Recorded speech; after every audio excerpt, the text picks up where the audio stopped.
അപ്പോൾ ഇന്ന് മഹാശിവരാത്രി. ഞാനിന്ന് ഇവിടെ അടുത്തുള്ള കണ്ണാട്ട് ശിവക്ഷേത്രത്തിൽ പോയിട്ടോ. ഞങ്ങൾ പറയാം വാര്യത്ത് അമ്പലം എന്നാണ് പറയാറ്. കൂടെ രമയും സോനയും ഉണ്ടായിരുന്നു. അമ്പലത്തിൽ നിന്ന് കുറച്ച് തിരക്കൊക്കെ ഉണ്ട്.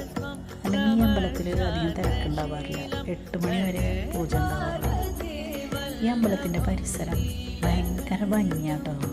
പാടവും അതിൻ്റെ അരികിലായിട്ട് റെയിൽവേ ട്രാക്കും പോകുന്നുണ്ട്. രാവിലെ ഭയങ്കര രസമാണ് കാണാനായിട്ട്. അതുപോലെ തന്നെ ഈ അമ്പലത്തിൽ നിറയെ തുമ്പച്ചെടി ഉണ്ടാവാറുണ്ട്. ഇപ്പോൾ ഇങ്ങനെ കട്ട വിരിച്ചാലും അതിൻ്റെ ഇടയിൽ കൂടെയൊക്കെ തുമ്പച്ചെടി ഉണ്ടായി നിൽക്കുന്നുണ്ട്. അങ്ങനെ ഞങ്ങൾ ഭഗവാനെ തൊഴുത് പ്രസാദമൊക്കെ വാങ്ങി. ഇവിടെ എന്താ പ്രഭാത ഭക്ഷണം ഉണ്ടായിരുന്നു കേട്ടോ. ഉപ്പുമാവും കട്ടൻ ചായയായിരുന്നു. ഉപ്പുമാവ് നല്ല ടേസ്റ്റ് ഉണ്ടായിരുന്നു.